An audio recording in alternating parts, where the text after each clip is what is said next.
It's just after 6:15. In the next 45 minutes, we shall be bringing you a background on Peter Sutcliffe, the Yorkshire Ripper, who was today sentenced to life imprisonment for the murder of 13 women in the north of England. He was a young man so apparently ordinary that for 5 years he was able to elude the biggest manhunt in British criminal history. In that time, he drove freely over a wide area between Leeds and Manchester, attacking and murdering women. Some listeners may find parts of the program distressing. This portrait of Peter William Sutcliffe is presented by Chris Underwood. This is BBC Radio Leeds. Good morning. It's Thursday, October the 20th, 1975. Police are investigating the discovery of a woman's body on a playing field in the Chapeltown district of Leeds. The woman, who hasn't yet been identified, was found by a milkman on his early delivery round. Murder squad detectives have been called in, and a press conference on the case will be held later this morning.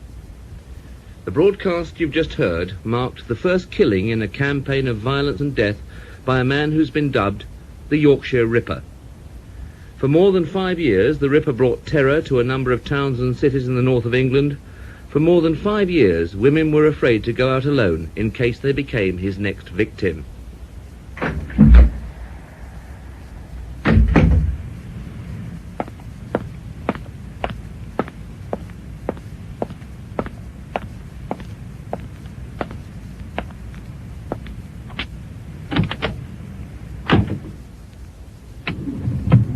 You come up from behind them, they don't have a chance. You're not a man, you're a beast.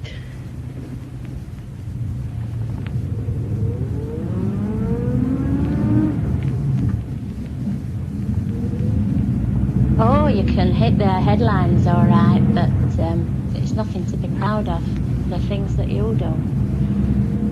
And I just don't know how you can sleep at night. It's deserted on here at nights now. There used to be loads walking up and down. Never see anybody now.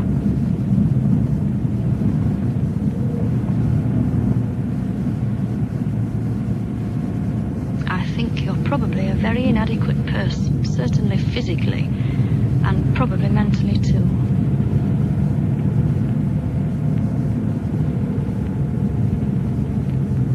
Someone wants to get hold of you and do the same things to you as well.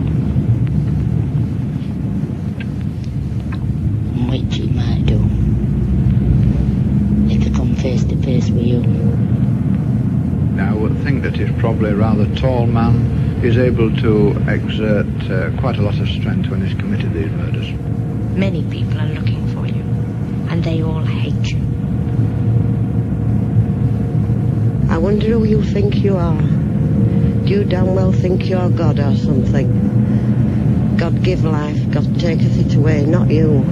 I think you are the devil itself.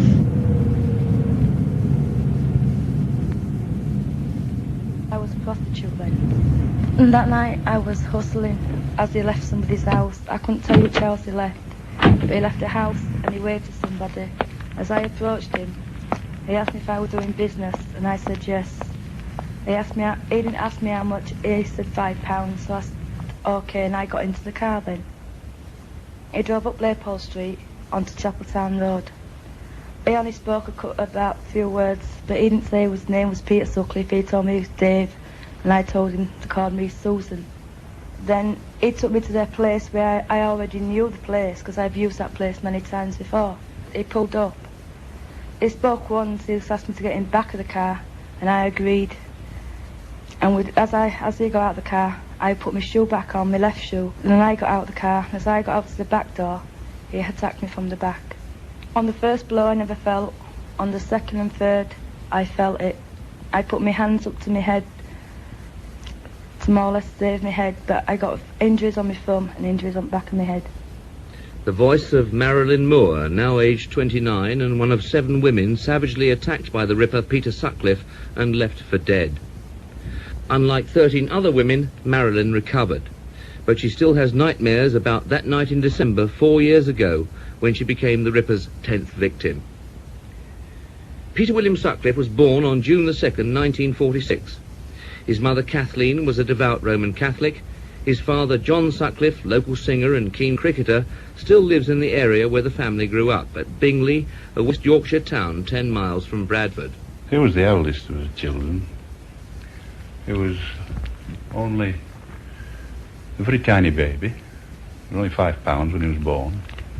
And he took rather a long while to grow up.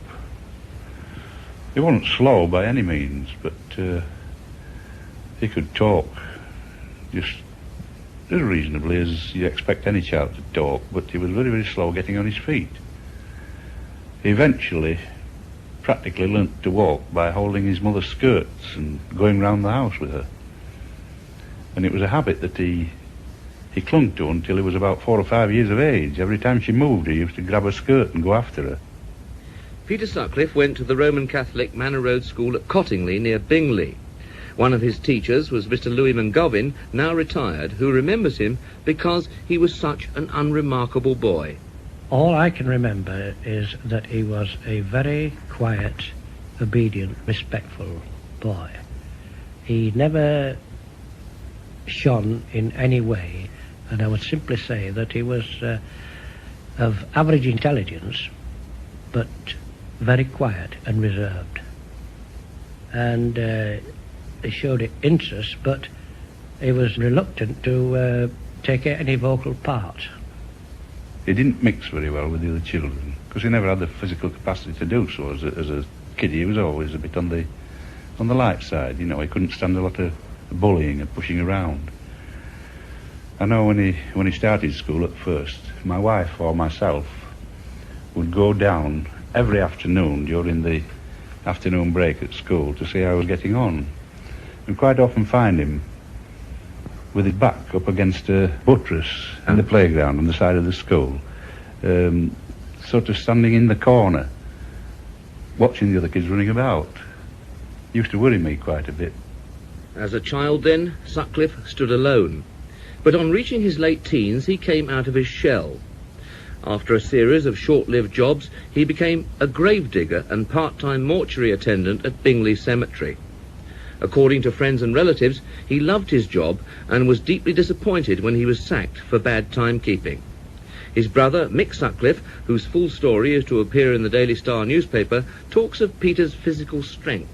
I once did a bit of amateur boxing and a hell of a lot of training. I was very fit at the time. Actually, I'm very strong at arm wrestling, you know. I won gallons of beer in different pubs for it, you know, against 15 stone and 16 stone blokes. And I've only lost to, well, 2 people, and one of them was my brother, Peter. He's much smaller in height and a stone and a half lighter, but he could beat me, and there's no way, every time we tried he beat me. I just couldn't understand it with weight difference and size. A very strong person indeed. As a youth, Sutcliffe dressed teddy boy style, developed a keen interest in cars, and frequented the Royal Standard pub near Lum Lane, Bradford's notorious red light district. One of his friends at the time was Laurie Ashton, fellow gravedigger and drinking companion. In that Royal Standard, we were once in there. Now Peter did something. He banged down on the table or something, and a beer glass got broke in situation accidentally. Now, a certain lad got up and threw a full pint of beer in Peter Sutcliffe's face. Now, that lad didn't retaliate in one way, not even argue. Another former friend, Keith Sugden, an unemployed printer, recalls a night, however, when Peter Sutcliffe did lose control. Well, the occasion was one evening, you know. We'll say all we were doing that evening was sort of playing records and listening to tapes, and there was a girl there, she was only about 16, I think, and one of the lads were trying to force his attentions on her, and she started, you know, carrying on a bit. You know, she didn't like it. So Peter stepped in and stuck him one on. That's the only way I can put it. You know, it certainly upset him, did that. Occasionally, he just got mad. That's the only time I've seen Peter lose his temper. It's the only one time. Many people in the area remember Sutcliffe's fascination for prostitutes and sordid liaisons. Men friends recall nights touring the red light districts of northern towns with Sutcliffe at the wheel. On the night before he married, on his stag night, Sutcliffe went curb crawling in Lum Lane. and it's become known that he had an extended affair with a 19-year-old girl called Teresa, who he met on a visit to Motherwell in Scotland. He told her he was Peter Logan, the name of an old friend in Bingley. But despite everything, boyhood friend and fellow lorry driver Malcolm Crook knew Sutcliffe as a shy man who appeared frightened of women. If he's on his own, or he wasn't with the lads, you know, he'd never chat a young lady up intentionally, himself. If there's 2 or 3 lads there and there's 2 or 3 lasses, then he'd mix, yeah. But somebody had to break the ice for him. Keith Sugden's wife Doreen, who knew Sutcliffe before she married, confirms this impression. The local girls never liked him. They'd never go with him, you know. I mean, he used to say to me often, will you get, you know, one of your mates and make a foursome? But none of my mates said, you know, I'd go with him. And I never saw him with any local girls. You know, I think it was because he'd no conversation. It used to be that silly grin, smirky grin. And, you know, they just used to say we're queer. If we met him in a pub, the girls would more or less go to Peter. Peter'd never go to the girls. Because, you know, when he was young, he's a good-looking lad, you know, he's sort of that foreign continental look. And especially in a semi-dark atmosphere, he, I should say, looked quite attractive to the girls, you know. They certainly got a few over. But what was the relationship like between Sutcliffe and Keith's wife Doreen? I don't think he liked me. I don't know, you know, I don't know why. I think I would have, you know, I wouldn't way of him and, you know, Keith. Keith was at our house, and Pete came to the door. We'd arranged to go out with him, actually, the night before. And he came about 9 o'clock in the evening, and he never said about these 2 girls being in the back of the car or anything. We just went out to the car, and these 2 girls, well, one were in the front, one was in the back. And he took us down to a pub called the Vic, down Shipley. And when these 2 girls went to the toilet, Pete turned to me and Keith, and he just said, these 2 girls are on the game. Well, straight away, I got mad, and I said to Keith, I want to go home, you know. So Keith said to Pete, will you run us back to Doreen? She wants to go home. And that were it, he ran us back home. I think it was to try to split mine and his relationship. He admired Keith. In fact, I know it sounds awful, but I thought that Pete was in love with Keith. Apart from cars, casual drinking and his lorry driving job, Sutcliffe had few interests. You see, Peter had no musical ability. He liked music, but he couldn't sing. You know, like most lads can get a tune out. Peter never could. I mean, he was one of those lads that, you know, no matter how long he trained him, he'd never be able to get a tone. He couldn't play a musical instrument. I played guitar a little bit. And all he had sort of was his car. He didn't come through, but he hadn't much to grow up on, you know. And despite his father's attempts to interest him in sport, Sutcliffe had no time for that either. Nor, apparently, during those early years, did he take much notice of girls. I never knew him to have a steady girlfriend, or even a girlfriend at all, until he met Sonia, the girl he married. And she was only a 16-year-old schoolgirl at the time, but within, probably a fortnight of meeting her, he brought her home and introduced her, and he used to come home with her, bring her home regularly after that. She had very little to say, and when she did say anything, it was in a very, very quiet voice. She almost whispered.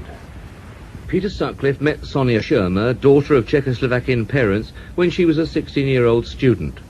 They married in the Baptist Chapel at Clayton near Bradford on the 10th of August 1974, Sonia's 24th birthday. They kept to themselves again, you see. Whereas we were sat at a table, they were sat on the little stage in Royal Standard then, and they used to just sit between stage and jukebox and just sit together and sort of like keep away from us, you know. 11 months after the wedding, Sutcliffe began the series of attacks on women. The first was the attempted murder of Anna Ragulski at Keighley in June 1975. A month later, Sutcliffe was in Halifax, where he attacked Mrs. Olive Smelt. The first woman to die was Mrs. Wilma McCann, who Sutcliffe picked up in Leeds in October 1975. During this period, Sutcliffe was friendly with Trevor Birdsall, who gave prosecution evidence at the Old Bailey. Birdsall's estranged wife Melissa also knew Sutcliffe well. He used to go at night and see these prostitutes, and I think all this were happening when she were away. And I mean, she must have known he were faithful to sort of part like that all the time, but he wasn't. I was going to tell her once, because every time she went away, he used to just have a wild time. That's when I knew he used to come for Trev, and they'd sometimes go out 2 nights running, and I even heard that Pete used to go with them at lunchtimes. Melissa Birdsall also talked about an occasion when Sutcliffe visited their home some years before he got married. Peter Sutcliffe came round to my ex-husband's and he said, are you off for a drink, Trev? He says, yeah.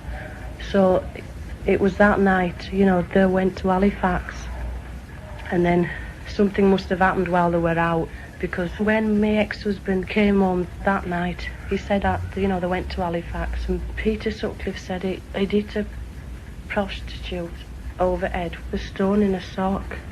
So Trevor told me then, and you know, I just said it's rotten, and he seemed alarmed, you know. It sounded as if he was there with him anyway. You know, the way he said that, she felt it flow and all that. And then he said he got back in the car, and I think they must have come straight home then that night. He did say, supposing he'd have killed her, Liz. I says, I don't know. I says, he'd have got done, wouldn't he, if he had have done. But it was back at head. And then he started thinking, you know, that Peter could be Yorkshire Ripper. And Keith Sugden remembers an occasion when Sutcliffe was obviously concerned about his sexual adventures. I met him in the Ferns Arms in Bingley, and he said he wanted to see me in Gent's toilet, and I got in the toilet, and he got his private part out and said to me, I think I've got a dose of one of them mucky women. So I told him if he were worried about it, he'd better move up to St Luke's Hospital, which I believe they had the VD unit up there. He just sort of laughed, you know. He had a certain laugh at Peter. It was sort of in between a laugh and a smirk, and he went, you know, and one of them mucky women. So whether that were a prostitute or somebody he knew, you know, I couldn't honestly say. For the first 3 years of their marriage, Peter and Sonia Sutcliffe lived with her parents at Clayton. Then, in 1977, they moved into a 4-bedroom detached house which cost £16,500 at number 6 Garden Lane in the fashionable Bradford suburb of Heaton. That year, 1977, saw the Ripper at his most active, killing 4 women and leaving 2 more for dead.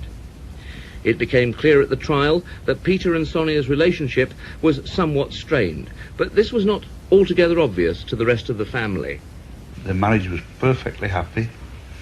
They were working hard on the home they got. They worked hard to get it.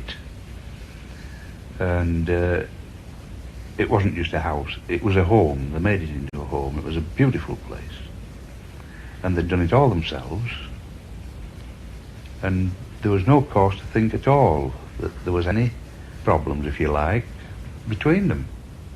Police are now satisfied that Sonia Sutcliffe knew nothing about her husband's nocturnal activities because he often worked overnight and she had a job as a nursing auxiliary. The couple were devoted to children, but apparently were unable to have a family of their own. At the time of Sutcliffe's arrest, they were contemplating the idea of adopting 2 Vietnamese boat children. Well, it's fairly common knowledge now because the neighbours have put it round to the different press agencies that Sonia actually had a couple of miscarriages. Did Sonia or Peter confirm that? Oh yes, Peter came down here and told us before his mother died, and he was absolutely heartbroken about it. Was Sonia distressed as well? Well, we didn't see Sonia for quite a few weeks. She didn't come out till she completely got over it, and by the time she did come again, she seemed to be quite normal again. At the height of the inquiry, the man who'd been leading the Ripper hunt, West Yorkshire's Assistant Chief Constable George Oldfield, suffered a heart attack after 33 years' service and had to be taken off the case. He was bitterly disappointed, regarding the arrest of the Ripper as a personal challenge, and because, over the years, he developed a clear idea of the sort of man he was looking for. We have a picture of a man early 30s upwards, possibly to mid-50s. A man, an artisan, skilled, semi-skilled type rather than the executive clerical type. A strong, well-built man. A man who obviously has a motor vehicle. A man who has a hatred of women of the streets, which could be for a variety of reasons. Generally, I think we have a pretty clear picture in our mind's eye of the type of individual that we're looking for. Peter Sutcliffe, while never a prime police suspect, was questioned by them on 9 occasions. The first time was after his car was spotted in Chapeltown, the red light district of Leeds. The second occasion was after a brand new £5 note was discovered on the body of one of his victims, Jean Royal, otherwise known as Jordan, in Manchester more than 3 years ago. Police believed it could have been issued at the Bradford engineering firm where Sutcliffe worked as a long-distance lorry driver. Every driver on the payroll was interviewed, including Malcolm Crook. We got a total 100% police search on his respective homes, saliva samples, blood sample, handwriting sample, teeth. They checked his tools, his boots for feet print, car tyres, pulled his cars in bits, and everything turned out normal. And then 2 years later, they did exactly the same again. At the particular time, they went through us all together, all in a block bunch. They did us as individuals at his own homes, but they did us all on the same evening, on the same day. So the following morning, was just chaos at work. Everybody was talking about it, and that were it. What was Peter Sutcliffe's reaction to this? It was just the same as anybody else's. They did my card, did they do your teeth, did they take a blood sample. It just sort of same as everybody else's.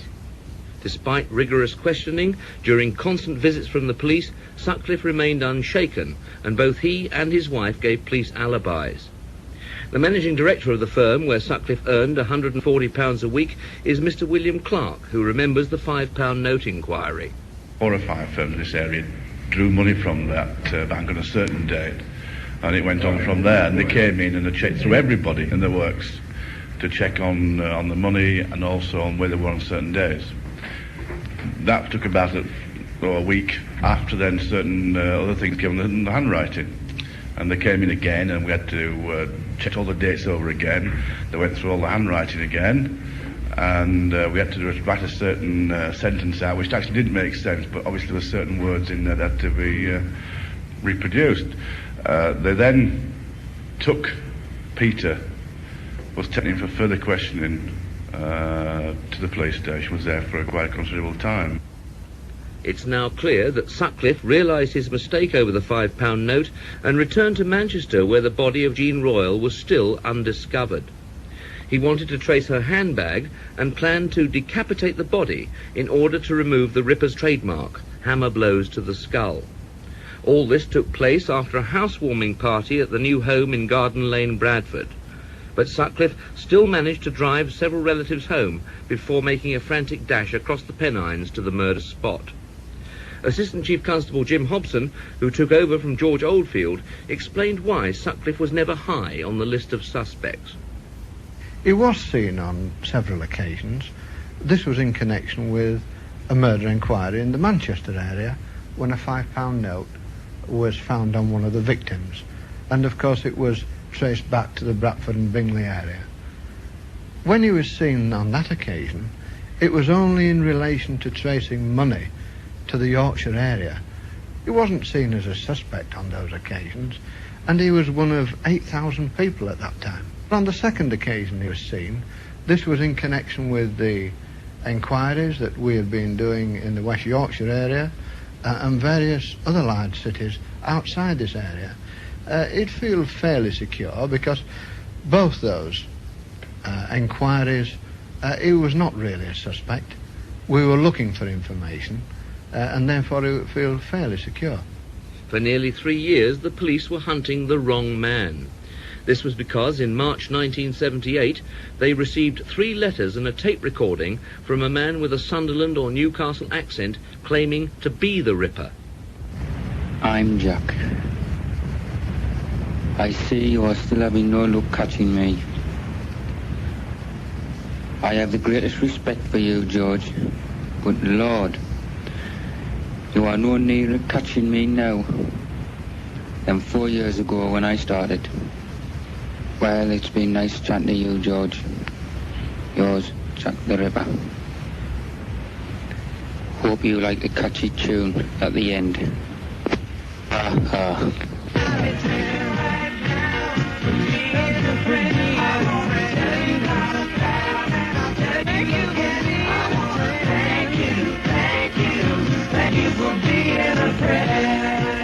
It's now widely believed that the letters and the tape recording were the work of a super hoaxer, although there's the possibility that the author was responsible for another murder in Preston and was trying to shift the blame onto the real Ripper, Peter Sutcliffe.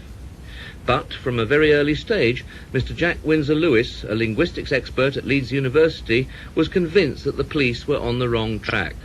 I heard the tape, as everybody else did, that was released about the 26th of June 1979, and at that moment I expected that a voice so immediately identifiable as that would be identified, and one expected that the man would have been apprehended within a day or so of the release of the tape.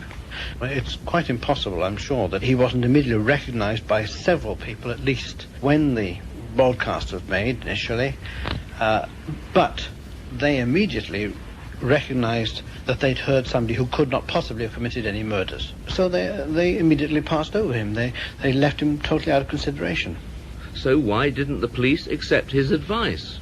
We still felt that the evidence against its being the killer's voice was so strong from our linguistic point of view that we were never convinced. They had to take action, and they were quite right to do so when they did. The great disappointment for them and us was the fact that nothing came of it. And naturally, as time went by, it seemed more and more likely that they had taken the wrong direction in giving credence to this tape and letter as being the work of the murderer. But Assistant Chief Constable Jim Hobson, who by now was leading the hunt for the Ripper, justified police action. On all murder inquiries, you know, we follow all lines of inquiries, and many of them are fruitless. This isn't unusual on this series of murders, but of course, on this occasion, there have been a number of murders when the letters and tapes were received. And one is faced with the problem, well, what shall we do? Shall we not tell the public about those tapes and those letters? Just imagine the outcry there would have been had we not published those letters and tapes.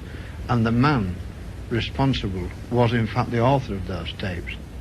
2 people who suffered great embarrassment from the £1 million advertising campaign mounted after the letters and tapes were received were Fred Catto and his wife Julie. I'm not quite sure when I'll strike again, but it will be definitely sometime this year. At first, when it first started, it was just a joke, really, to me, but then it starts, you know, people are always, were at the time, constantly cracking to you, even calling us Jack sometimes. I'll give you an instance, actually. Julie jogged my memory last night, and there used to be this truck shop just across the road from where we were working, you see, and it was closed this day for an holiday. So we went looking around for another shop to get something to eat, and we found this one, and I went in first, and I says, "Do you do any sandwiches, love?" And she says, "No, but I can do you some." And I could visibly see the colour drain from her face, I could. Anyway, she went running into the back, made us up a few sandwiches. She only charges about 20 pence. Some of the sandwiches are just to get us out of the shop, I think. Fred was mending the car outside and they came in, and it upset me a little bit because they were asking me questions about Fred. And Fred wasn't present, such as, does he go out on his own on a night? How's your sex life? Which was one that took me back a bit. What does he wear to go out in? Have you got a good relationship? Does he ever get angry at the children? Does he like women? All these type of questions, you know. Well, Fred wasn't present. But luckily I've got a sense of humour as well, so you can banter them back, really, you know, which is how you've got to handle that situation. There was nobody more relieved than us, though, when that called. I was over the moon, mate. Public anger at the Ripper's activities reached a peak after the last murder, that of Leeds University student Jacqueline Hill, in November last year. The vicar of her local church expressed the feelings of many at the funeral service. All who knew her speak with admiration of Jacqueline Hill, and we are glad that we knew her. We feel a deep sense of shock, grief, and anger because her death was not an accident, and we hope and pray there may be no more funerals like this one. By now, feelings were running so high that West Yorkshire's Chief Constable, Mr. Ronald Gregory, set up a special Ripper think tank of senior policemen. He also received a visit from the Home Secretary, Mr. William Whitelaw, who ran the gauntlet of angry and frightened women when he arrived. Well, I've had the chance of coming here to see the Chief Constable of the West Yorkshire Police today. I was very anxious to do so in order to show them the complete confidence that I have in all the work that is being done. I am very glad that the Chief Constable decided that he would like the full assistance of the British Police Service, and with discussions with my Inspector of Constabulary, he has assembled, and with the help of other forces, some very considerable brains of the police service in the particular field of detection. I believe this shows the complete dedication of the whole police service to helping the West Yorkshire Police in their very difficult and important task. Sutcliffe's victims ranged in age from 16 to 46. The youngest was Jane MacDonald, killed in the early hours as she walked home through Chapeltown in Leeds. Her father, retired railwayman Wilf MacDonald, never recovered from the shock. Her mother, Irene, will never forget. I've had a good friend of mine, her son, come running and saying, Uncle Wilf's crying, and they'd never seen my husband cry before, you see. He said, and there's some big men in, there could be policemen, he says, and he's crying, so I knew and I knew it could only be connected with Jane. She was the only one not in the house, you see. And when the police said, are you Mr. MacDonald, Jane MacDonald's father, and he said yes. He said, and wait while she comes in, I'll kill her for not ringing. So they said, you won't have to do, somebody's done it for you. Melissa Birdsall, you'll recall, told of how her ex-husband Trevor always harboured the belief that his friend Peter Sutcliffe could be the Yorkshire Ripper. He admitted as much at the Old Bailey trial. At first he wrote to the police anonymously. Finally he decided to visit them in person. They didn't want to know when he went down. I asked him, I says, had you told him about that stone in the sock? And he'd left in the car for an hour, and you know, he used to go out regular and all that, and he said he'd tools in his car as well. I said, did you tell police that? He said he told him everything and they just weren't interested. Last June, Sutcliffe was breathalyzed as he drove through Manningham, the red light area of Bradford. He was given notice of intended prosecution. When he was arrested in the company of a prostitute early this year, his car carried false number plates, and the men who detained him were not from the Ripper Squad, but two policemen on routine vice patrol. It was just a matter of luck. You've got to create that piece of luck yourself, you know, in all murders. Unless you do all the things that you should do, unless you conduct a thorough investigation, then you don't get that piece of luck. I think probably he was beginning to think, well, he was a little bit smart, and there was just a need then to put false number plates onto his car with a view to evading arrest. Certainly on many murder inquiries, as you know, when we do house-to-house inquiries, the whole idea of a murder inquiry is to make the man panic, to do something that he wouldn't normally do, and then we recognise that, and then he comes within the net. And of course, at the end of the day, we've won. We've caught the man, and we've solved all these murders. I do hope that the public will remember that. There have been many theories about Sutcliffe's motives for killing. Only once did he have sexual intercourse with a victim. None of them was robbed. So is he a woman-hater? His brother Mick thinks not. As far as I know, I can only tell you what I think and what I know. But I've known him a lot of years. I've been out drinking with him many and many a night. We've chatted birds up over the years. And he's been just beautiful with them, you know. There's no trouble whatsoever. It's just unbelievable. There's no way he hated women.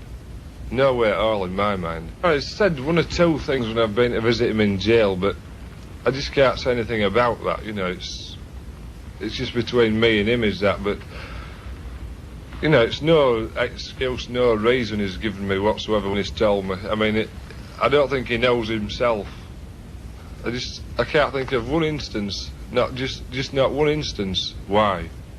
Other theories include Peter Sutcliffe's upbringing. Local gossips talk about his father's womanising, but John Sutcliffe wants to put the record straight. Absolute nonsense. I only had one affair about 4 years before my wife died, and that was the family all understand about it, why it happened, and to say that I had lots of girlfriends is absolute nonsense. Did it at any time occur to you that it could have influenced Peter, though? I mean, even though now you know that it didn't, were you concerned that it might have done at the time? Most certainly. Most certainly. That's why I gave a full account of it to both the police and to the solicitor, so that if necessary, the psychiatrist could use this thing to see if it had any bearing on it. But later, when I found out that he'd actually been attacking girls for some years before this happened, I knew that it was no longer an argument. So there's no point in pursuing that any further. For much of the inquiry, Wakefield psychiatrist Dr. Stephen Shaw advised the West Yorkshire Police and kept in close contact with colleagues working on the case. At the trial, Sutcliffe was described as a paranoid schizophrenic. So how did doctors reach this conclusion? He fell into one of the two broad categories which psychiatry has traditionally said should be looked for when a major crime of this nature was being investigated. The two categories were the aggressive psychopath and the psychotic.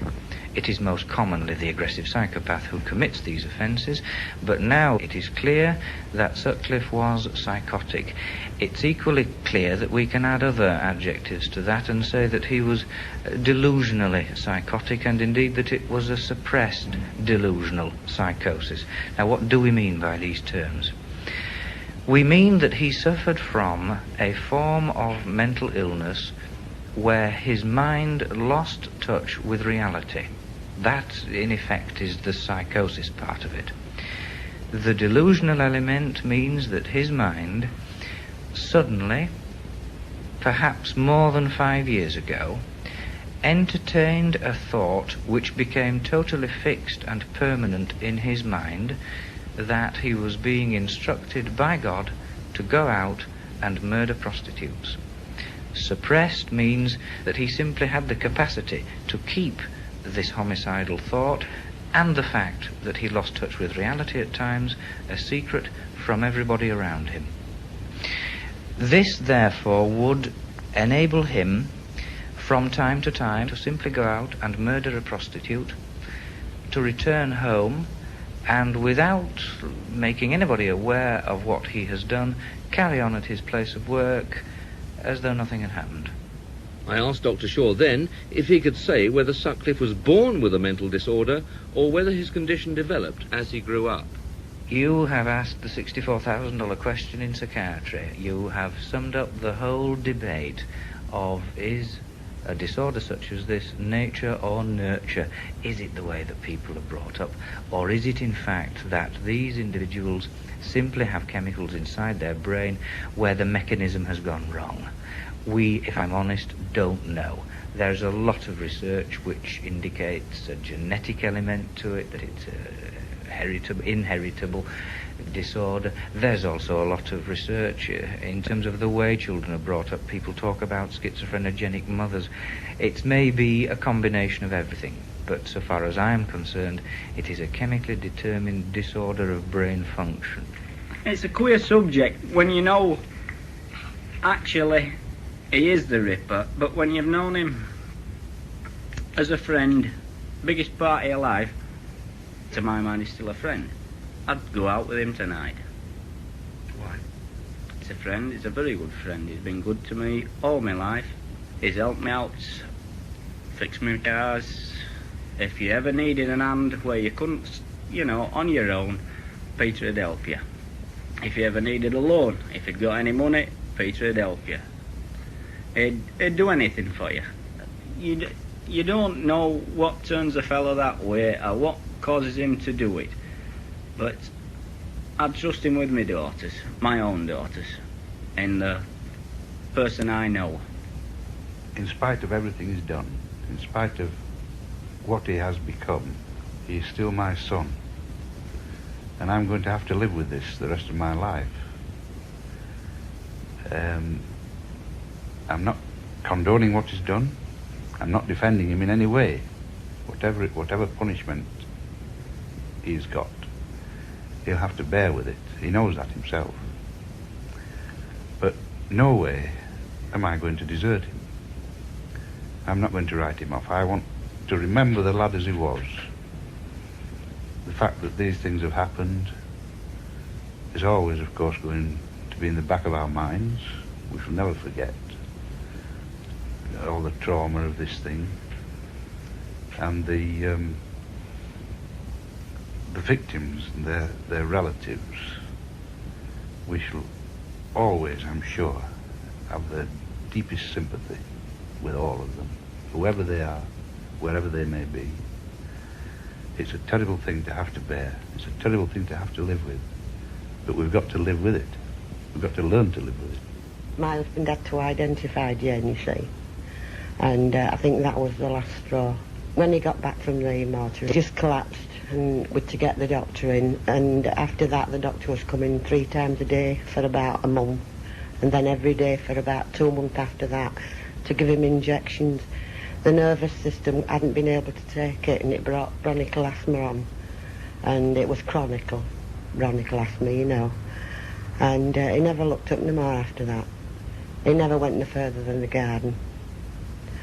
And if somebody broached the subject, his eyes would just fill with tears. So people used to avoid that knew him, And he says, Rini, I've been all through the war.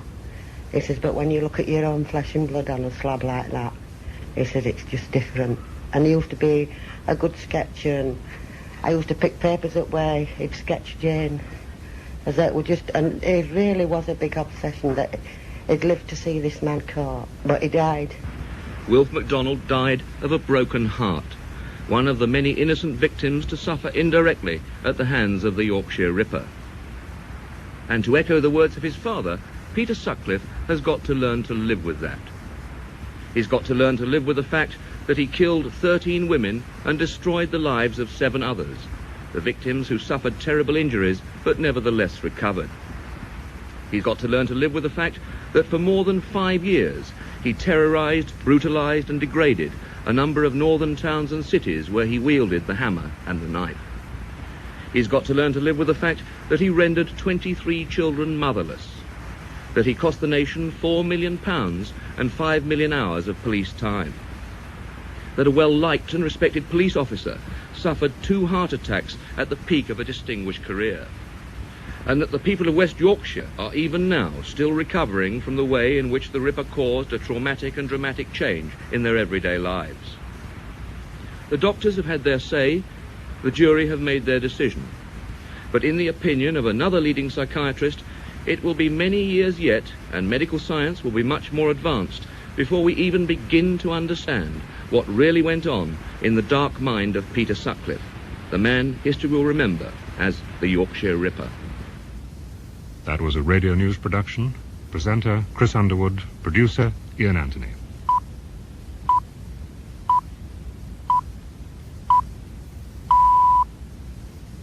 BBC, 7 o'clock. This is the news. Peter William Sutcliffe, the Yorkshire Ripper, is beginning a life sentence in jail after being found guilty of murdering 13 women by a jury at the Old Bailey. The jury weren't able to reach unanimous verdicts, but by a majority of 10 to 2, they returned after nearly 6 hours of deliberation to reject Sutcliffe's pleas of manslaughter on the ground of diminished responsibility. The judge recommended that Sutcliffe, who's 34, should not be released on license for at least 30 years. The judge, Mr. Justice Boreham, said it was an unusually long period, but Sutcliffe was an unusually dangerous man. The judge commended the assiduous performance of 2 police officers who arrested Sutcliffe after the biggest manhunt in British criminal history, while on humdrum and routine duty. For 5 years, Sutcliffe, a lorry driver from Bradford, had driven freely over a wide area between Leeds and Manchester, attacking women.